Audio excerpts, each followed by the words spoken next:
ಇಷ್ಟು ದಿನ ನಾನ್ ಮಾಡೋ ಕೇಕ್ ಆಗ್ಬೋದು, ಬ್ರೌನಿ ಆಗ್ಬೋದು, ಇದನ್ನೆಲ್ಲರೂ ಕೂಡ ಮನೆಯವರು ಗೊತ್ತಿರೋರು ಮಾತ್ರ ತಿಂತಾ ಇದ್ರು. ನಿನ್ನೆ ಅಮ್ಮ ಒಂದವರೆಲ್ಲ ತೆರಮಿಸು ಕೇಳ್ತಾರೆ, ಮತ್ತೆ ಈ ಬ್ರೌನಿ ಕೇಳ್ತಾರಮ್ಮ ಮಾಡ್ಕೊಡಕ್ಕಾಗತ್ತಾ ಅಂತ ಮಕ್ಳು ಕೇಳಿದ್ರು. ಪಾಪ ಅಷ್ಟೊಂದು ಎಫರ್ಟ್ ಹಾಕಿ ಮಾಡ್ತಾ ಇದ್ದಾರೆ. ನಂಗೆ ತುಂಬಾನೇ ಸುಸ್ತಾಗಿತ್ತು ಆಯ್ತಾ, ಮಕ್ಳು ಕೇಳಿದ್ಮೇಲೆ ಮಾಡ್ಕೊಡದೇ ಇರಕ್ಕಾಗತ್ತಾ ಅಂದ್ಬಿಟ್ಟು ಬ್ರೌನಿಗೆ ಈ ತರ ಕೇಕ್‌ನ ಮಾಡ್ಕೊಟ್ಟೆ. ಚಾಕ್ಲೇಟ್ ಕೇಕ್ ಮಾಡ್ಕೊಂಡು ಅದ್ರ ಮೇಲೆ ಟಾಪಿಂಗ್ ಮಾಡಿದ್ರೆ ನಮ್ಗೆ ಯಾವ ತರ ಬೇಕು ಸಕ್ಕತ್ತಾಗಿತ್ತು. ರಿವ್ಯೂಸು ಕೂಡ ಸೂಪರ್ ಆಗಿ ಸಿಕ್ಕಿದೆ. ಮಕ್ಳಿಗಂತೂ ಸಖತ್ ಖುಷಿ ಆಯ್ತು. ಅಮ್ಮ ಕೇಕ್ ಅಂತೂ ಮಸ್ತಾಗಿತ್ತು ಅಂತ ಹೇಳಿದ್ರಮ್ಮ. ಡಿಲೀಶಿಯಸ್ ಆಗಿತ್ತು ಅಂತ ಹೇಳಿದ್ರು ಅಂತ ಅಂದಾಗ ನಮ್ಗೆ ಎಷ್ಟು ಖುಷಿ ಆಗುತ್ತೆ ಅಲ್ವಾ?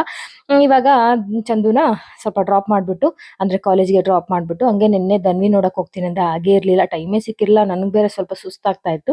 ಬಿಸ್ಲು ಅಂತ ಅಂದ್ಬಿಟ್ಟು ಬಂದ್ಬಿಟ್ಟೆ. ಇವಾಗ ಧನ್ವಿನು ಕೂಡ ಕರ್ಕೊಂಡ್ ಬಂದು ಜಿಮ್ ಎಲ್ಲ ಮುಗಿಸ್ಕೊಂಡ್ ಬಂದ್ರಲ್ವಾ ಮನೆಯವರು. ಅವ್ರು ಚಪಾತಿ ಹಾಕೊಡೋಣ ಅಂತ ಅಂದ್ಬಿಟ್ಟು ಮಕ್ಳಿಗೆಲ್ಲ ಹಾಕೊಟ್ಟಿದ್ದಾಯ್ತು.